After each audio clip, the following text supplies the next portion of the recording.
always said my films ask one question: who are we? They also have to ask not only of the audience but of the filmmaker, who am I? And so at that moment of possibility, it's then all up to you. Do you jump in? Do you meet the moment? Or do you equivocate? Do you do this? And there's no wrong thing. Whatever is. But all of that is information for the soul. Wow, that's exactly the quest and the path.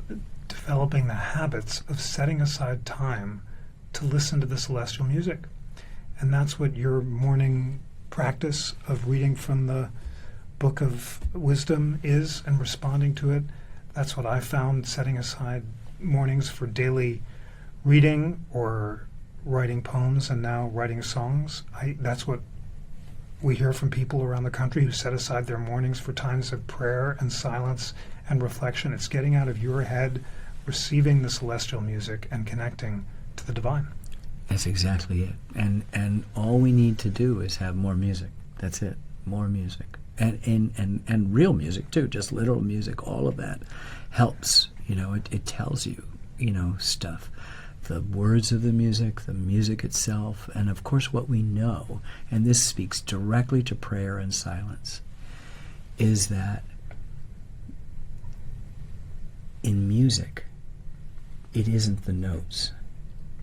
It's the intervals between the notes, which is silence. It isn't that you've done an A and then an F and then a whatever. It is that it is a note, and then how quickly the second note comes, or what the distance is, how quick that note is. And so it's only the distance between them. In cinema, there's a very poor, superficial version of this, is that if you have a shot and another shot and you put them together, you really have three things. And that's the interval between the two as you let go of the other one and receive the new one. And so all possibility occurs in that space. And so the genius of music, the effectiveness of music, the love that is implied mathematically as well as emotionally by music is in the interval, is in the stop, is in the silence between the notes. And Pythagoras, the inventor of moral philosophy, of the reason-passion distinction, also invented and discovered the harmonic system. And Leonard Bernstein, the great teacher, talked about music being intervals moving through time. And by tuning into those divine intervals and harmony, we literally connect to the divine. That's exactly right. And this is no accident that Pythagoras would have this connection to the divine, because what is happening on a mathematical scale are true, and what's happening on a musical scale are true, and they liberate, in the highest moral sense, the better angels of our nature. This is the whole ball of wax right there, and it's like, let's make beautiful music together. It's also a great tip for listeners who are looking for habits and daily practice. Jefferson said, "I've given up newspapers for Tacitus." I feel much better, the great historian who's his favorite of all authors. And it's really true, especially today. When news gets challenging, it's very important not to follow it every hour, but to use every hour, instead of browsing and surfing, deep listening to music. Yeah, and that's not abdicating. It's actually realizing that if I am churning myself up with events that I can't actually control as a citizen, there are many, many ways for the citizen to express that. The constant picking of the scab is only that. It leads to infection, but there's a way to heal. You've been modeling in these extraordinary conversations the habits of virtuous self-mastery, beginning with your morning practice with the Book of Wisdom with Tolstoy. But you've shown us you're practicing these habits throughout the day, every moment of the day.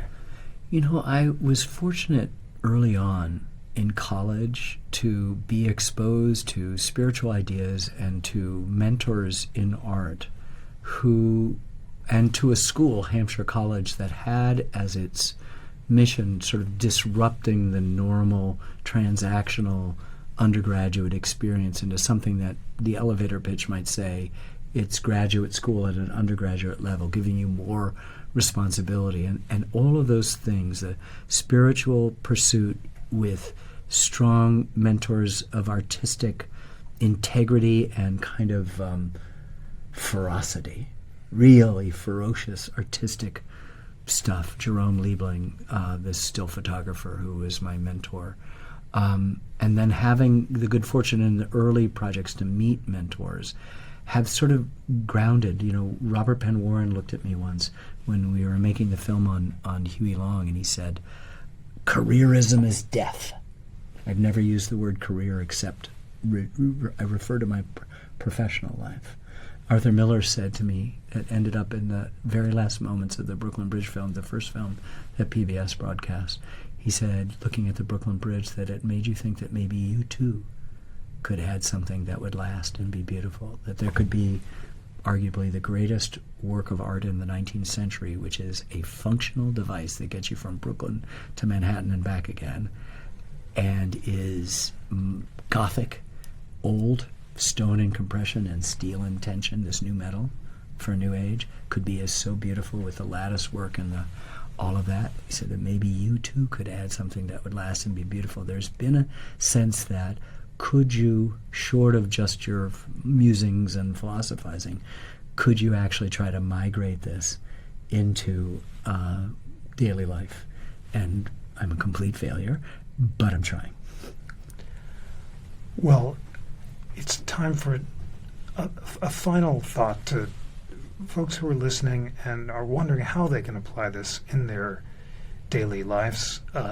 Emulation is, for both of us, the most powerful inspiration, finding mentors and examples of people who have lived the virtuous and self-mastered life. For me, as a friend, as an inspiration, you are without parallel because you exemplify these virtues so powerfully and beautifully. But why don't you share some final thoughts for our listeners about how they can lead a self-mastered life and therefore pursue happiness? No one could ignite in another the actual ability to do it. That spark already exists in us. And the question is, can we clear out the dead wood and find it? And once you find it, then there's no guarantee it's going to be sparked, that it's going to go anywhere, or that it can't be distracted by, oh, that's on TV, or those cookies, whatever. And that all of this is all right. There's no judgment implied in anything other than the fact that the help is all around you. It is always there. There is always a moment, this moment, in which to begin. And sure enough, if the attention is gone 3 moments from now, that's okay too. But we have that ability, and there are people around us. And so I think everyone has more tools than they think that they have. And it really just becomes a matter of intention. Something we haven't talked about, will, which is how you first accept the inevitable stuff, the inevitable failure that is part of the project. That we're sinners, is basically what the Bible would say, that we're all flawed. That is true. And the way you can accept that with magnanimity, perhaps in your child who's learning to walk, try to accept that in you and think that perhaps this is another version of learning to walk, and it's really, really, really hard to get these legs kind of stabilized before you let go of the side of this or the thumb or the finger that is holding you up. And I think understanding that the greatest thing is that we're not alone, and that when we practice the love of the other, then the journey, however painful it might be, is just made easier because we have that company of the people that we love and admire and respect.